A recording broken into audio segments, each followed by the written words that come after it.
Hey guys, OgreBarberian here, and we're here for an in-depth look at Black Manta, Scourge of the Seven Seas. So first things first, Black Manta's gear set is a physical striker. As you can see, he gains quite a bit of strength and crit from his gear. I think he looks pretty cool and pretty accurate. Let's go ahead and get into his kit real quick. So his basic attack is Hidden Blade. Damage to an enemy, apply 4 bleeds if the target is bleeding.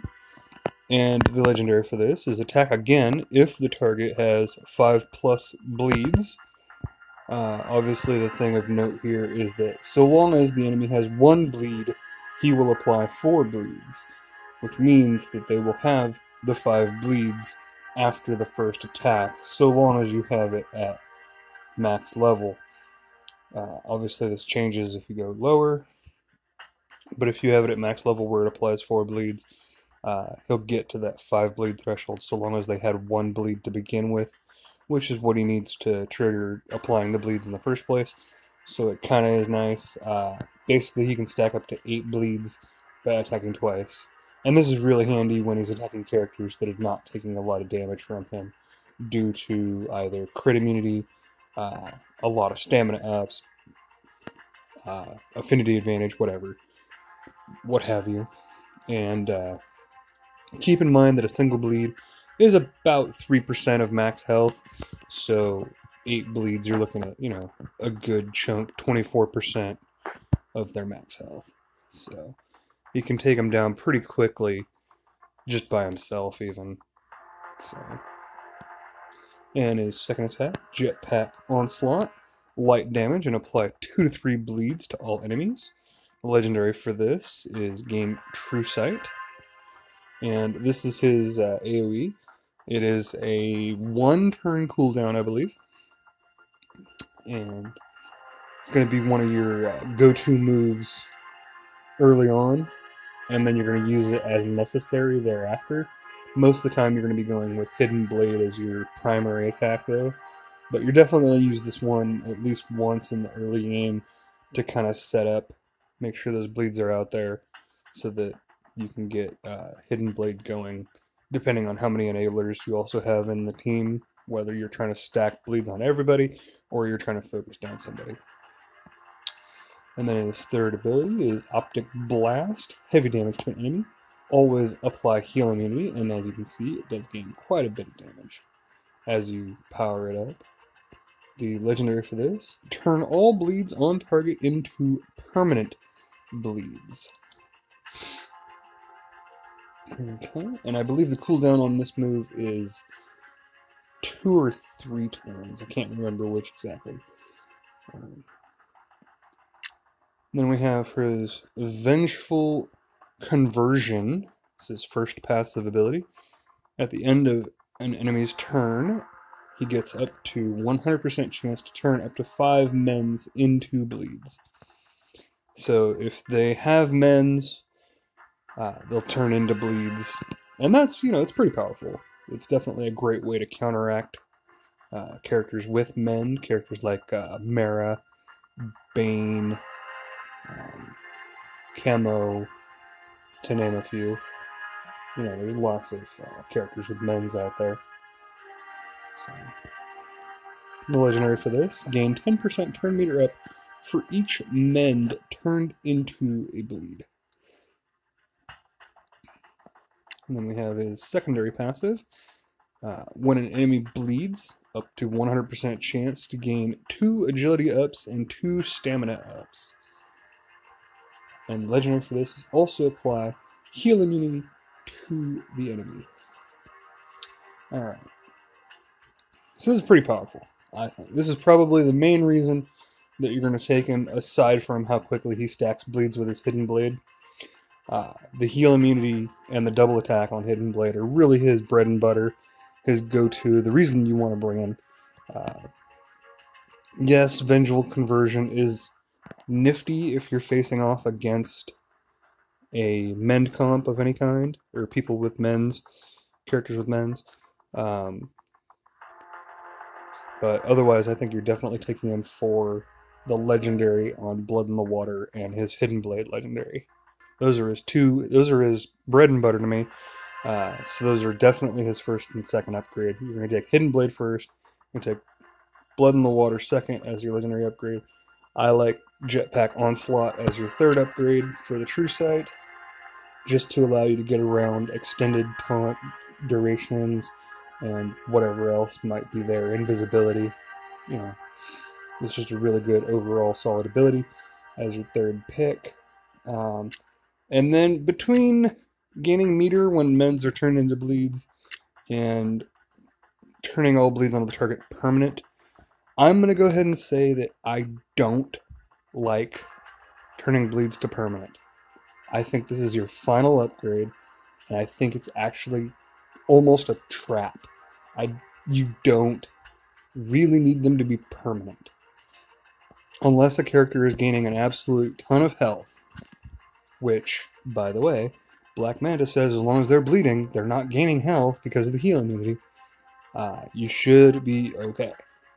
So, I don't think you need this ability.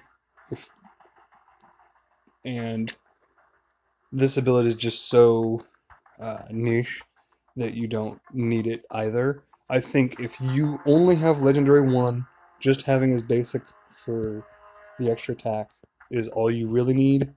And then having L2 take the heal immunity is all you absolutely have to make his kit really, really viable and really, really good. Let's go ahead and take a look at some team comps for him. So this first one I set up here, we've got Vixen lead, along with Killer Croc and Silver Banshee. And this team is one that I bring in when I'm trying to face off against multiple taunts. And specifically, one of them is Harley. And typically, the other one is Power Girl and sometimes Wonder Woman Defender of Justice. Sometimes all three.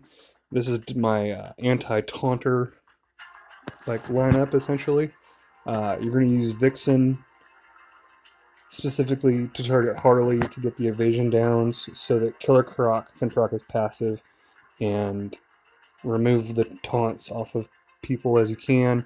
You're going to use Silver Banshee to remove the death immunity off of Power Girl and stop the healing of Power Girl and Wonder Woman Defender of Justice.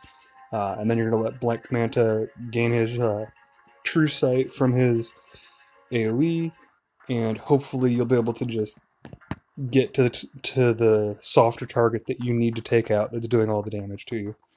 If, be it Wonder Girl or Arcus or whoever. This is a team that I use fairly frequently for clearing out taunts. It's pretty good at what it does. And our second team we got today is Red Hood lead with Bizarro and Siren.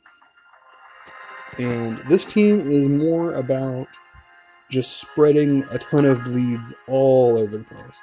It's very, very effective when there's enemy debuffers on the other side, so that Bizarro can start stacking huge numbers of bleeds with his AoE. And then Siren gains bonus damage with her AoE. Red Hood and Black Manta are there for heal immunity. You got some buff purging with Red Hood. Bizarro's taunt is really there to just let everybody set up, because you need Siren to gain those evasions, and you need Red Hood to hopefully, be protected long enough to allow his leadership and his abilities to do their thing. And Black Manta will again shine fairly nicely in this team. It's a very aggressive, just a ton of bleeds on everybody all at once. Third team we got Constantine, Chemo, Poison Ivy. And as you know, obviously I love Chemo, and he does kind of need the enablers of Constantine and Poison Ivy work very, very well with him. He needs that taunt to kind of do his thing, and the call assist off of Constantine calling Black Manta can be absolutely devastating. Constantine apply 3 bleeds, and then Black Manta applies 8 more. Can be absolutely monstrous when you think about it, because you're taking the 2 attacks off of Black Manta plus 33% true damage. That's absolutely monstrous. And that's only assuming that Constantine called assist, got double assist, got 1 assist on Black Manta, and that's not even considering that if Constantine were to taunt Black Manta and get a double assist on Black Manta, he could stack an absolutely monstrous 16 bleeds on a single target. That is insanity. But point is, Poison Ivy is there to keep Constantine and herself alive by applying the taunt to Chemo. Constantine will also apply the taunt to Chemo. Hopefully Constantine will call assist on Black Manta. Then you also have the speed down factor from Chemo and Poison Ivy as well, because this team is not very fast. I will not lie. And then Black Manta also keeping himself sustained fairly well with his stamina ups when your enemies bleed. So hopefully this team survives. That's really all it's there for. It's just survive and drain your opponent slowly. That's all it does. And then our fourth team we got is just a more traditional control team. You got Medfill lead with Arsenal and Supergirl. And the idea with this one is that the shield granted from Medfill is made extra powerful from the stamina ups that Black Manta gains. Plus, on top of that, you have the crit damage reduction from Supergirl and her crit chance reduction, along with the strength down from Arsenal and Medfill. So it's just a really controlling team, allowing Black Manta time to use his AoE and then to start stacking bleeds on the targets that he desires. And Black Manta is really the only one there that's really doing damage. And even if he doesn't do damage, the bleeds will eventually get your opponent. That's kind of the whole point. Their strength is going to be running to the dirt, and they're not going to be critting as hard, and you're gaining shields and turn meter on top of it. So that's the idea. It's just a hard control team. Then we got an Atrocitus lead team with Cheetah and Bizarro. Bizarro actually pairs really well with Atrocitus because his basic gains a boost if he's debuffed, and Enrage is a debuff. And then we have Cheetah there so that she can apply some bleeds with her basic, and Black Manta can take advantage of that as well. And then once her second turn rolls around, if she's not enraged, she can also speed up and strength up the team as well to gain even more power. So, and the last one I got, Katana lead, Lobo, Swamp Thing. And the idea with this one is that Katana gains bonus damage based on the number of debuffs that the opponent has. Lobo is just there to taunt and protect everybody. Swamp Thing is there to apply some extra permanent bleeds, some strength downs, and some mends to your team. And those mends are actually really interesting when you start looking at what this team actually contains. Lobo and Black Manta gain stamina ups, meaning that those mends are fairly powerful because they're gaining a double effect almost. And then Katana has bonus health, being the leader, so she's also gaining an additional effect off of those mends. So it's just a really heavy sustain, and then you're boosting up Katana's damage because of the bleeds that you're applying, or the strength downs, depending, because she doesn't care what debuff it is. So, I really like the team. I'm not sure how it works, because my Katana obviously is not quite ready yet. But that's all I got for you this time. Look forward to the companion video of PvP action with Black Manta coming in the near future.